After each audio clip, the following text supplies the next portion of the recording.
13th, 1954. Look, I don't have much time, but I found these old files in one of the cabinets in an older building in Barry's Scrapyard, and I need you to look at them. Just please give them a read and get back to me. I need you to read them. This is what was written. July 4th, 1951. This is the first report of one of Wood & Brothers Scrapyards, also known as Barry's Scrapyard. I'm the leading foreman of the Scrapyard, Thomas Layden, and one of my primary jobs on this worksite is to update and report on locomotives, rolling stock, faceless and or not faceless that come in and out of the Scrapyard. It is also my job to make sure that all locomotives are properly maintained and are functioning inside the Scrapyard itself. Today, our scrap-moving steam engines arrived and began work immediately. I do not know their names yet, but I will update this in the next report. The problem is that these engines are not faceless, which might be a problem for them, as I suspect, as the days continue. Work is proceeding as normal with no interruptions, but with luck with these new engines here, we will be ahead of schedule. July 7th, 1951. Second report. Work is proceeding on time with no delay. In our small fleet of steam engines, we have one J97, primarily known as an austerity, named Marcus. He does not bear a number. We also received two twin locomotives, both being Great Western Railway 5700s. 5764's name is Benjamin, and 5765's name is Lucas. Our final scrap engine is an Ivtn 4MT, who does not have a name. He tells me he apparently came from the Corey Brothers ore refinery up in Essex, his number being 43129. But I overheard him being called a Dougalbug by some of the workmen, whatever that means. The engines are not the happiest bunch, but so far they are hard-working engines, and they are fulfilling their purpose as required. I hope these engines can cope with the soon-arriving scrap steam trains, and keep the schedule as required. I have been worrying about these engines, that they might actually fall under the same hammer as their fallen brotherhoods have. I report in 3 days as required. July 10th, 1951. Fourth report. We returned to our normal schedule, but the locomotives are becoming worn out with all the work, and with all this heat we're getting, I do not blame them in the slightest. The engines also requested to me that they get moved to another shed on the 11th, because of all the screaming and crying they've been hearing from their fallen successors. Now I see the horror British Railways and myself are going to have to put these engines through. I granted their request, and they have been moved to the west side of the facility as I am writing this. We also received our first train of non-faceless rolling stock, which when obviously the engines disliked having to move around. But they did also with a reasonable pace. Obviously I feel bad for these engines. I can't send them away due to a tight schedule and a heavy price tag contract with British Railways. Nothing else to report.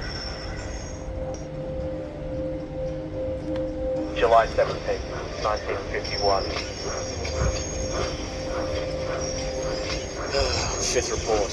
We are currently behind schedule because of an issue with one of our 4 engines. Those issues being Lucas's coupling rod broke and is under repair as I'm writing this. The other 2 being Benjamin not leaving Lucas's side is refusing to leave him. Ivan is having severe mental problems and is refusing to work.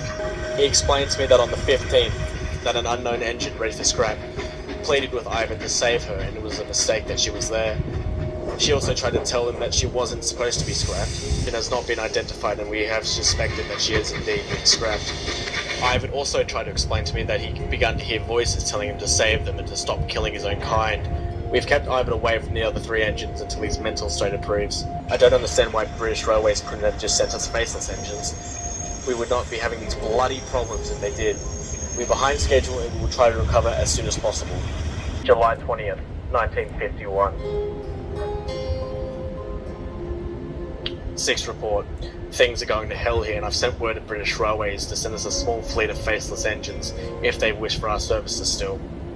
To put it simply, Lucas was accidentally scrapped and dismantled while being in the middle of being repaired. When I heard about this, I ran out to try and save him, but I was too late. And at that moment, Benjamin woke up and asked what the problem was. I broke the news to him, and now he is refusing to work and has not stopped crying for hours. Marcus is fine, but with everything that has happened over the last couple of days, he is distraught and is also refusing to work.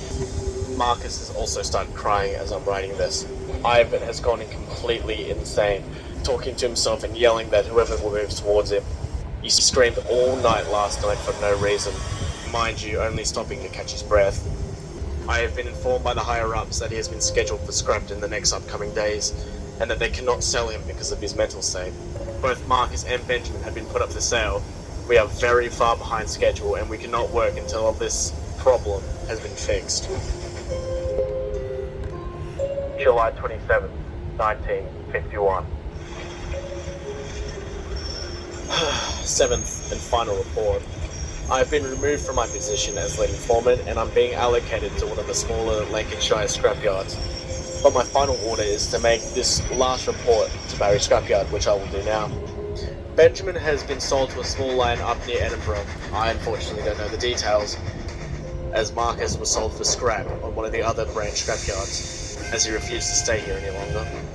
As for Ivtn, well, he went out screaming and pleading.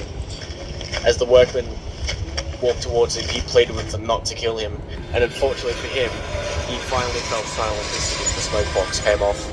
I wish these engines had better endings to their lives, but what can you do when you're working with these alive iron horses? Do we as humans have to be judge, jury, and executioner? Besides, the new team of faceless engines arrived on the 23rd, and we are still behind schedule. But hopefully, we will be returning to normal processing of scrap metal soon. This is Thompson Layden, signing off for the final time.